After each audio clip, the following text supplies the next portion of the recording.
Hindi na nga kinaya ni Chris ang ginawa ng kanyang asawang si Bea.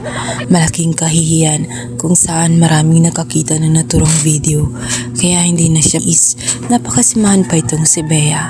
Kaya hinamon niya itong si Bea na maiging maghiwalay na lamang sila kaysa magsasama sila ngunit patuloy nga nagbabangyan. Subalit bago pa man umalis itong si Chris ay sinumbatan na siya ni Bea na matapos umano ang lahat-lahat kung saan ipinulot siya ng kanyang daddy para lamang makaangat. Ngayon wala na nga lugi na ang kanilang negosyo, ngayon pa siya aalis. Parang pakiramdam ni Bea ay ginamit lamang siya ni Chris para umangat. Ngunit ipiniliwanag ni Chris na hindi ganoon. Noon pa man sinabihan niya itong si Bea na magbigay ng oras sa kanyang pamilya. Subalit hindi nakinig itong si Bea sapagkat walang laman ang kanyang utak kundi pera. Ayon nga kay Chris ay wala nang saysay ang pagsasama nila kung nagsasakitan lamang silang dalawa. Maigi ang maghiwalay na lamang sila. Kaya naman si Bea ay hindi may paliwanag at lalong tumindi ang emosyon. Pinalayas niya itong si Chris.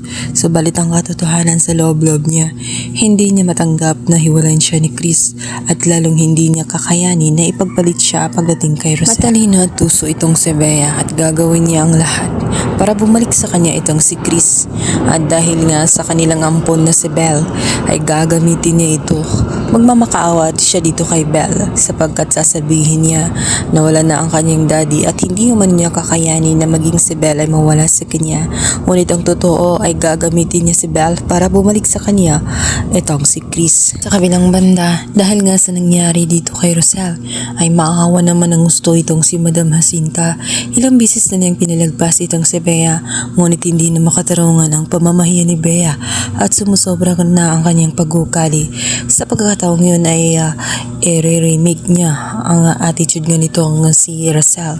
Tutulungan niya itong maging malakas at sa pagkakataong ding yun hindi na siya papayag na api-ipahin pa itong si Rosel nitong si Bea. Kailangan ay matuto siyang lumaban para sa kanyang sarili. Hindi lamang yun ang ginawa nga nitong si Madam Jacinta. Tinulungan din niya si Rosel na magkaroon ng self-confidence at magkaroon ng tiwala sa sarili. Nagpaganda at nagkaroon ng transformation itong si Rosel. Ang pananamit niya at kung paano mag-ayos siya sa kanyang sarili. Nang sa ganun ay matuto siyang pahalagahan ang kanyang sarili na hindi basta-basta magpapaapak na lamang sa iba. Nagimbal ang lahat sa pagbabani ni Rosel sa hagdan sapagkat ibang-iba na nga siya. Karespe-respetong Rosel na ang kanila nakita na manghanang husto itong si Tali na pwede palang magbago ang kanyang ina. Kung dati simple lamang ito ay naging klase na ang dating niya.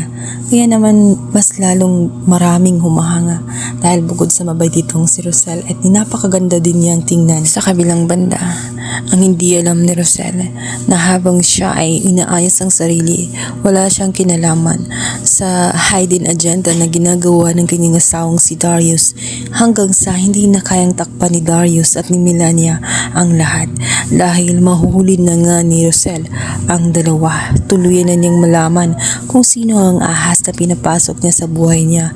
Ito ay walang iba kundi itong si Darius at si Melania na may mga plano ngayon ay lantad na.